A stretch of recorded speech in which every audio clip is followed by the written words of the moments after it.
My dad built his dream cabin in the southern Ozarks back in 1991, a reward to himself for achieving early retirement. The damn thing took nearly a year to build, what with the county having to actually build the road to my family's property at the top of a small mountain. I was 14 at the time, and yes, we were wealthy, but the cabin didn't reflect that. It was simple, unlike most of the monstrosities you see in places like Aspen these days, and at that age I was ruined into thinking that I'd rather live in a city where I'd have an easier time being spoiled rotten. I despised being there, to say the least. We moved into the cabin in midwinter, a couple of weeks before Christmas. Everyone was excited, except me, to be moving in to enjoy Christmas morning in front of the big-ass fireplace my dad gloated over. Amelia, my little sister, was 6 at the time, and she was elated that Santa would have such an easy entry point. Our old house didn't even have a chimney. Looking back, the first day was an omen, but there's no way we could have known. We pulled up to the cabin around noon on December 12th, my sister playing Kirby's Dream Land on her Game Boy and me listening to Nirvana on my Walkman. Again, I was not excited. Mom and Dad were chipper as usual, and it was grating on my nerves. My dad wouldn't shut up about how he'd had the fireplace hooked into the central system so that all the heat would be distributed evenly throughout the house. We all began unloading what we had in the back of the Bronco, everything else having been moved in at great expense a few days before.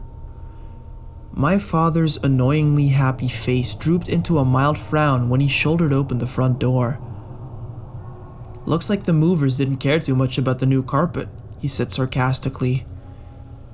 There in the living room, starting where the wood floors ended from the foyer, was a trail of footprints in the carpet, apparently made with soot, leading from just in front of the entry to the fireplace to the back door.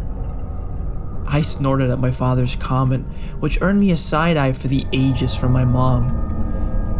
We sat down what we were carrying in our respective rooms, and of course, I was tasked with cleaning up the mess while my dad called the moving company to complain.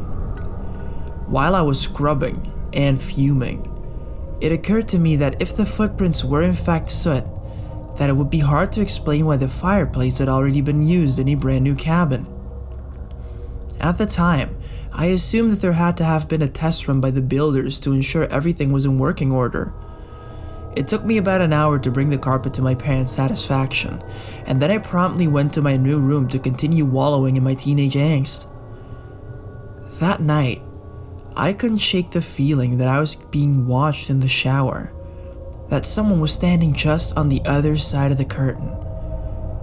I tried to ignore it, but the feeling worsened when I closed my eyes to wash my hair and face. Finally, I pulled back the curtain, feeling foolish for being such a wimp. Of course, I found nothing unusual. I wrote my paranoia off as just being pissed off from the move and didn't think much of it. I didn't have another strange encounter for several days, but about a week after I got the shower stalker vibe, Amelia let my mom and I know about her new friend at the breakfast table. "How did everyone sleep last night?" my mother asked, trying to get through my solemn disdain. "Fine," I replied through a mouthful of scrambled eggs. "I played with the man behind the curtains," Amelia exclaimed. "I told him that he would be in big trouble if he kept getting the rug dirty." "Oh, that's wonderful, honey," my mom said. "I'm glad you've made a friend. Tell him I said thank you for not getting any more stains on the carpet." It made me bitter listening to my mom placate my sister while I was in social isolation. Mom just kept sipping her coffee and reading the newspaper that Dad paid extra to have delivered out that far in the wilderness. There was no fear in my sister's voice, and neither of us even remotely considered the possibility that our new friend was anything more than imaginary. Later that day, I was taking some folded laundry to my sister's room. I put it in her drawer, turned to walk out, and I saw them. 2 charcoal shoe prints under the window curtain, as if someone had been hiding there. Initially, I disregarded them as leftover from the moving crew, just like the others. I ignored them, Let Mom clean them up, I thought to myself, but it kept nagging at me. I'd helped Amelia get settled into her room, and I would have noticed them. They weren't there before. I still don't know why, but I never told my parents about them. I ultimately did go back to clean them up and carried on. Amelia surely had made them somehow as part of her relationship with her new friend. That night, December 23rd, I had trouble sleeping. The feeling that I was being watched had returned shortly after the discovery in Amelia's room, and I hadn't been able to shake it. I hadn't admitted it to myself yet, but a microscopic part of my imagination had begun to suspect something amiss. At 14, I still hadn't quite squashed my fear of ghosts. I kept looking across the room, into the back of my open closet, half expecting someone to be standing there, their shoes covered in black dust. I felt shame for being scared, but finally I drifted off sometime around midnight. I still can't remember what woke me. I just know that my sheets were damp with sweat when I came to.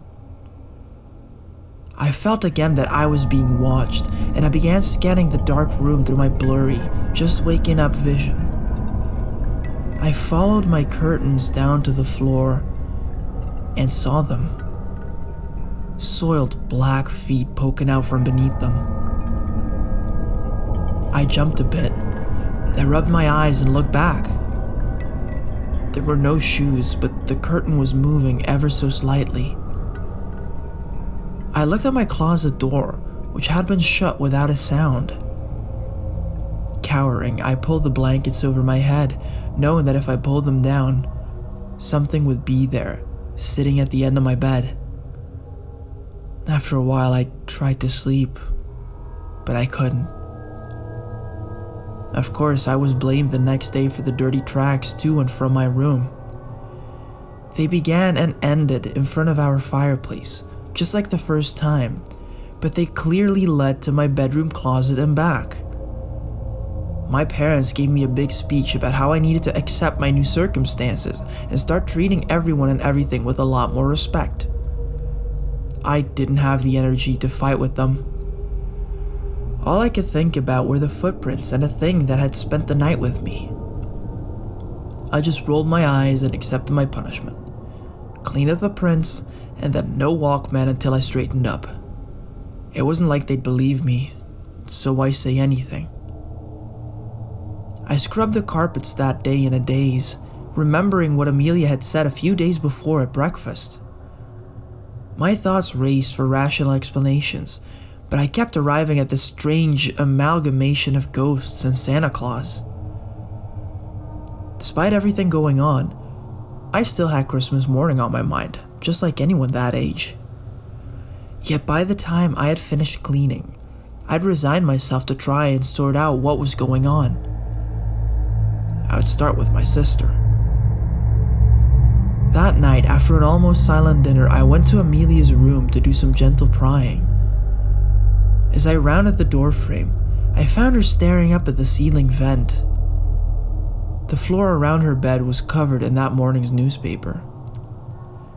"What's all this for?" I asked, trying to remain calm despite already knowing the answer. "For the man that likes to hide in the curtains," she almost whispered. "I told him I could keep the floor clean. He doesn't like leaving tracks because he's afraid I'll have to leave if Mommy and Daddy find out about him. He said that if I did that for him, he'd take me to visit his house. He says that there are lots of other kids there that I could play with." All of this she said as a matter of fact, as if she and the man had been friends for years, and I should know these things. I almost lost what little cool I had left, my eyes widening and my mouth opening to score her for being so naive, but I caught myself, resolving to try and solve the mystery on my own, without shaming a 6-year-old. As appalling as it was, I decided to use my sister as bait to catch whoever, whatever, was leaving the damned footprints in the carpet and possibly planning a kidnapping. "Okay," I began.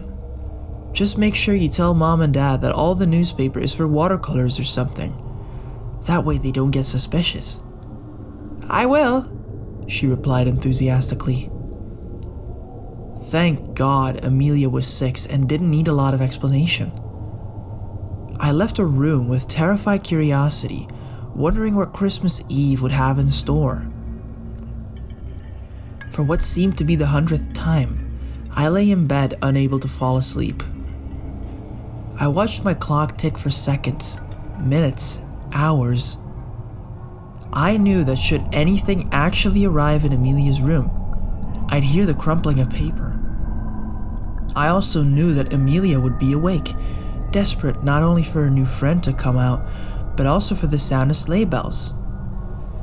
Just as I began to drift, sometime around 1 a.m, I heard it.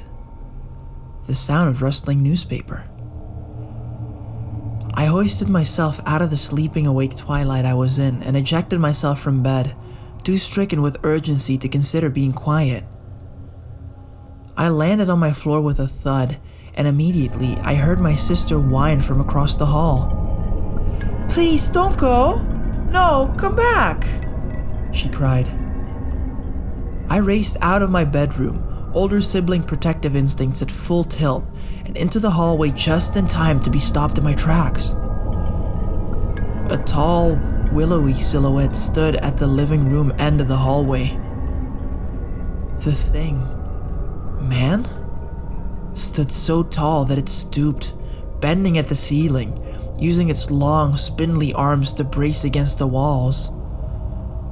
The lunar glow coming in through the skylight was just enough to show me that it was uniformly pale, almost paper white, and without clothes.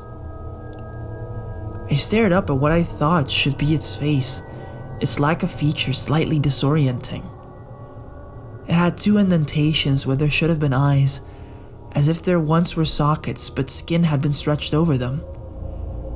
I thought I saw a small slit that must have been a mouth. I began to notice that its body seemed thin, almost 2-dimensional. And then it moved. I gasped as it moved with unnatural motion, as if its joints were the result of being creased and folded into a box, using its abnormally gangly arms to balance on the floor and lurch to the living room. For a moment, I considered just going back to my room, but I'd come too far. I summoned what little courage I had and edged towards the living room, peeking around the corner of the hallway's end. In the moonlight, I followed the trail of grayish footprints with my eyes up to the fireplace, where the twin doors into the earth stood open. I caught a glimpse of a limb being retracted into the chimney. I just stared, not daring to move, not daring to breathe too loudly or deeply, lest it come back for me. Amelia broke me from the trance. "Don't hurt him," she whispered meekly from behind me. I spun around, startled, my heart thumping in my chest. We locked eyes for a moment, me not believing what I'd seen, Amelia not comprehending why I seemed so disheveled. Finally, I found words. "Go back to bed, Amelia," I stammered. No, he won't hurt you. He won't." She started to tear up. I kept finding myself unable to speak, as if this thing in our fireplace had stolen my vocabulary. I just kept standing there, watching Amelia weep as if I was taking away a new puppy. In my head, I was sprinting, trying to weigh out the options. I took Amelia by the hand and went to the hallway closet for my dad's mag light. I crept back to the fireplace, Amelia mercifully not fighting my grip. I sat for a moment. "Amelia, if anything happens when I look up the chimney, you run and wake up Mom and Dad. Do you understand?" Amelia nodded. I took a deep breath and I leaned back into the fireplace as I turned on the flashlight and looked up. A sheet white face met mine, the creature hanging upside down and craning its neck to face me. There were no eyes, but a round black hole for a mouth, gaping to reveal a seemingly bottomless oblivion. I scrambled out of the earth and collapsed there in the floor, waiting for it to come out after me as my chest heaved, but it never did. At some point I got up, ignoring my sister's questions and pleading as a numb, thoughtless state came over me. I took the fireplace matches, doused the carpet in lighter fluid from a kitchen cabinet, and set the carpet ablaze. That place be damned. Amelia and I never told our parents what happened, and I can't remember much of what happened in the immediate aftermath. After hundreds of hours of therapy, the only solid thing I can retrieve after looking up the chimney that horrifying Christmas morning is sitting out in the snow with my family, pulling my niece to my chest as we waited for the fire department from a distant town. Amelia wailing about her friend burning alive. By the time the fire trucks got there, the cabin had burned to the ground. None of the firemen even bothered turning on their hoses. The therapists tell my parents that I've got repressed memories as a result of being so miserably sequestered from society at a time when social development is paramount. What a bunch of bullshit. Amelia wouldn't talk to me for a long time because from her perspective, I'd murdered her friend. A few years later, she began to comprehend. We talked, we reconciled, and we agreed never to speak of it. The fire was attributed to a likely electrical problem within the system that distributed the heat from the fireplace. I guess small-town forensic scientists don't know what accelerants look like. My parents never quite understood why Amelia was convinced that I had caused the fire when the fire department said otherwise. It strained us for a while, but eventually I guess they just let it go as Amelia's vivid imagination. The day after, we were allowed to sift through the smoldering rubble to try and salvage anything we could. All that we found were a set of footprints that led into the woods and didn't return to the house. We followed them, but eventually they disappeared abruptly. My parents don't know who they could have possibly belonged to, but Amelia and I do.